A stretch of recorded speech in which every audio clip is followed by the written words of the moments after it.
I believe that the God who gave us life, gave us liberty, and that freedom is our birthright.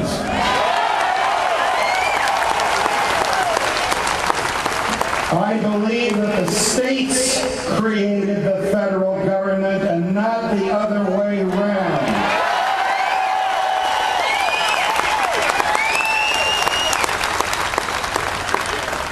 And that the power that the states gave to the federal government, they can take back.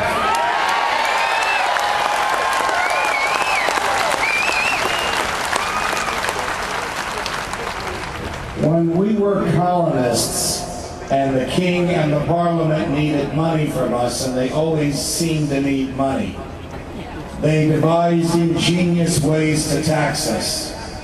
One of them was called the Stamp Act.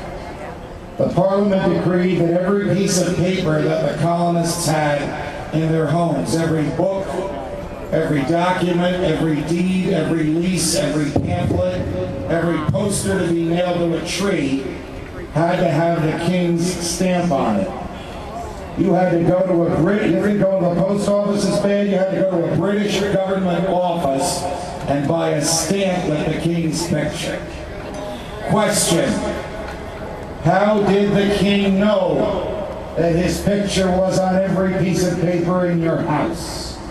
The Parliament enacted a hateful piece of legislation called the Writs of Assistance Act, which let the king's soldiers write their own search warrants and bang down any door they chose to look for the stamps or anything else that they were looking for. It was the last straw. We fought a revolution. We won the revolution. We wrote a constitution.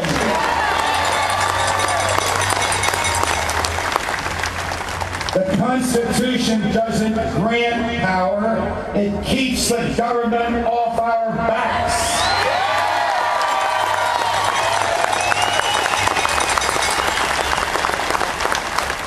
When they were debating the Constitution in the summer of 1787 in Philadelphia, there were two great arguments, one by the Jefferson and Madison crowd, and one by the Adams and Hamilton crowd. Jefferson argued, though he wasn't physically there in Philly, Jefferson argued, as he did in the Declaration of Independence, that our rights are ours by virtue of our humanity, that as God is perfectly free and we are created in His image and likeness, we too are perfectly free.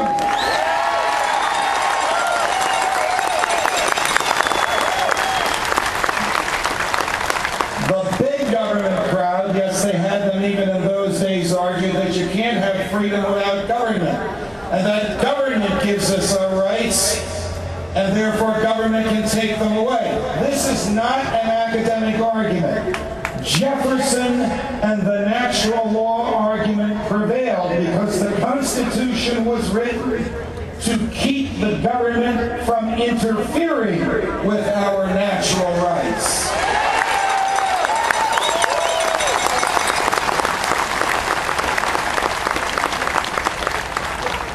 And so, your right to think as you wish, to say what you think, to publish what you say, to travel where you want, to worship as you see fit, to keep and bear arms to defend yourself against a tyranny.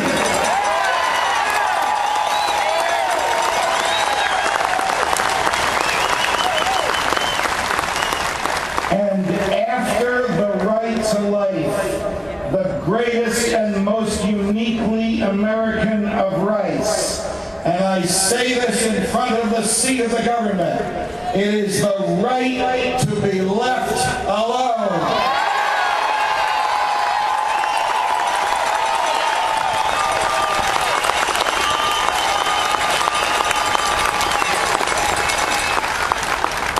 We wrote a Constitution to assure that the government would never interfere with these rights. Think about it. If rights come from the government, then the government, by ordinary legislation or presidential decree, can take them away. But if the rights come from our humanity, then unless we violate someone else's natural rights, the government cannot take our rights away.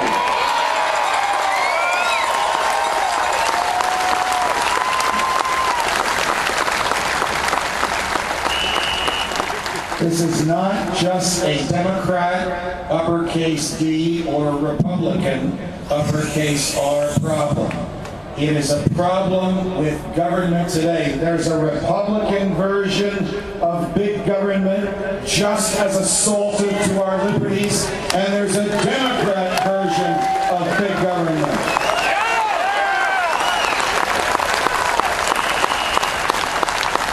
Look, we fought a revolution because the British soldiers could knock on our doors and demand that we house them and demand that we turn over property with them because they could write their own search warrants. In the Patriot Act, the most hateful piece of legislation since the Alien and Sedition Acts, a Republican Congress and a Republican president authorized federal agents to do the unthinkable, to write their own search warrants. And a Republican administration didn't even let members of the House of Representatives read the Patriot Act before they voted on it. Why should the government be able to spy on us? We should be able to spy on them!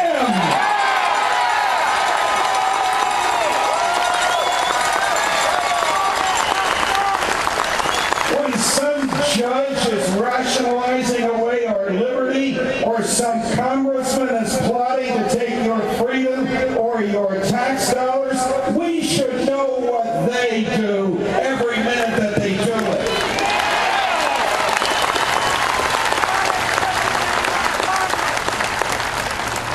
I was speaking to a group of congressmen from a neighboring state. I won't tell you which state it was, but they don't play football there. That leaves just a few.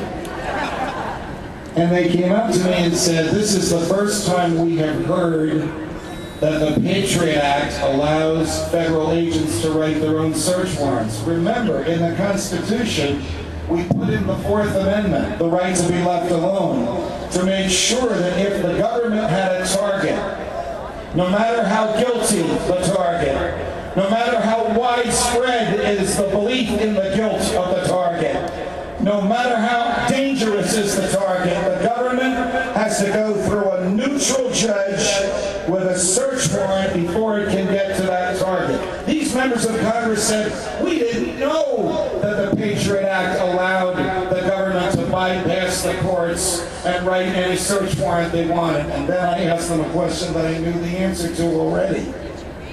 Did you read the Patriot Act before you voted on it? Answer, no. What were you voting on? A summary we received. Let me guess who wrote the summary. Some lawyers in the Justice Department, right? Of course. Would you hire anybody to run your business that committed you to a violation of the very reason you were in business if they didn't even read the document by which they were making that commitment? Of course not. The camera is the new gun. There's nothing that government dislikes more than the light of day and cameras recording what the government is doing, whether it's on a street corner or in there or in Washington, D.C. We have the right to know everything that they do and why they do it and